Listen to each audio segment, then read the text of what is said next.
कसको जिउमा हिँड्या थियो हो सुत्या बेला ल हेर्नुहोस् साथीहरू सर्पहरू भाइरल हुनुहुन्छ अब सर्पहरू चाहिँ आजभोलि पनि आउँछन् है सर्पहरू आज पनि आउँछन् यसको पछाडिपट्टि चाहिँ एउटा करेटी स्नेक छ एकदमै विषालु सर्प अब हाम्रो नेपाल इन्डिया धेरै देशहरूमा चाहिँ सर्प बुझ्नुभयो नि अनि जिउमा हिँड्दा रहेछ बर्बाद हुन लाग्यो धन्न लग्नु भिडियो बनाउनु मैले भने हैन विशाल जिउमा हिँड्दियो जिउमा हिँड्न लाग्यो रे बा मुसोरी यस्तो गर्ने पत्रले लान सकेन रे इदुबे त मतलबै नगर्ने के इदुबे त खाइ बाँध्ने मरे पनि डिब्बा सब चक्ने डाल्ने बस्न त्यो भाडा के डिब्बा खाइ ले जा खाइ डब्बा ल्याएर अहिले रोक्दिनु एकछिन रोक्दिनु यो जमानामा कहाँ राखेको थिएँ ज्याकेट खुट्टाडा पनि के लाल बाबु कहाँ हान लगाइ जुत्तामा लाउँछु है जुत्ता लाउँछु है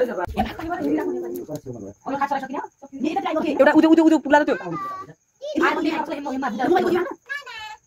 नहीं ताने को राख्ने हामी राख्ने तिम्रो राख्न राख्न तर धेरै पकाउनु म राख्ने नि सब सदामा भनेको गर्ला देखिले नि तलके भइहाल्छ यस्तै नबस्छ के दai बिस्तारो हैन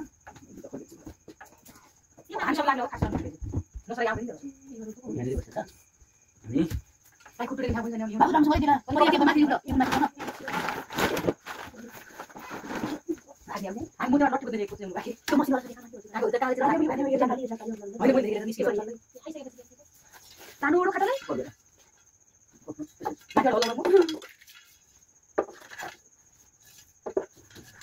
सर्व आउला हम भन्नुलाई यहाँ त्यहाँ देख्दै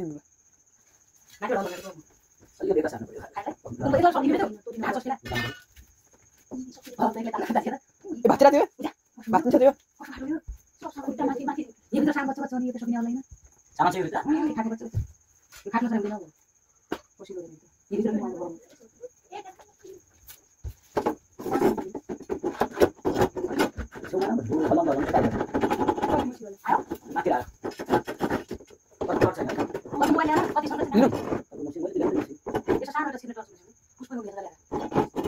ले आऊ म कहाँ पर्छ बाबु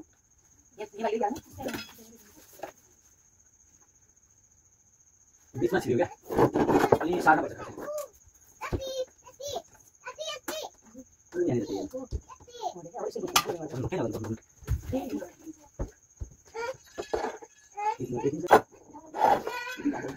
पछाडि सानो पर्छ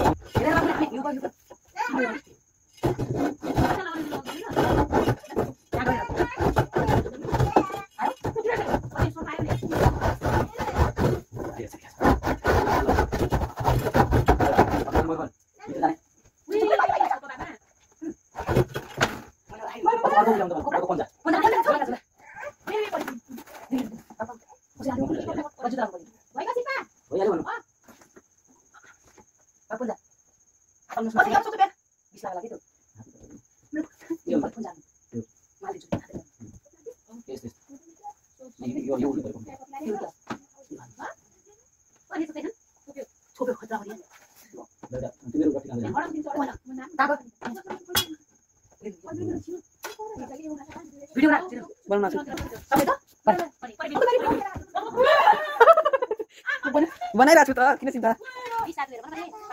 मैले विशालको भने खुट्टा माला त ल अलि डिब्बा छ डिब्बा मिटु मेरो ओडम बाको यो ल जाऊ जिउको कति लामो छ भाइ अलि उठ्नु पर्यो त्यो पुछोड गएन पुछोड गएन बाबु ल यहाँ चल्यो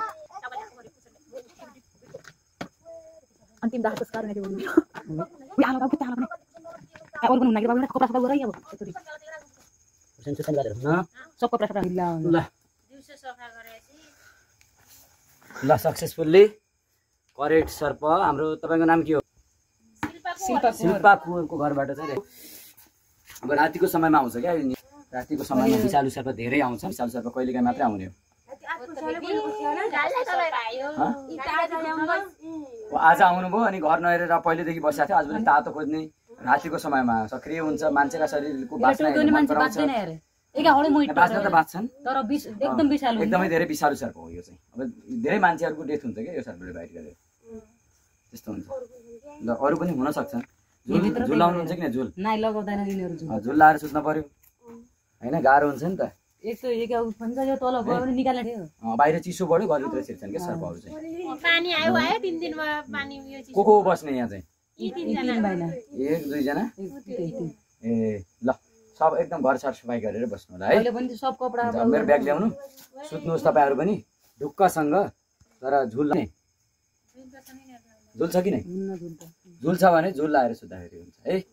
आज भोलि सब सफा गरेर आउँछु। त्यसो गर्दा पनि पाहाडबाट आयो नि त आज आज ठुलो सर्प त नै हिँडै थियो के अस्तिदेखि। ठुलो त धमला सर्प, ठुलो सर्प केही गर्दैन त, धमला घर त्यसरी पस्दैन त्यो। धमला समला पानी सर्प यिनीहरू चाहिँ विषालु हुँदैन।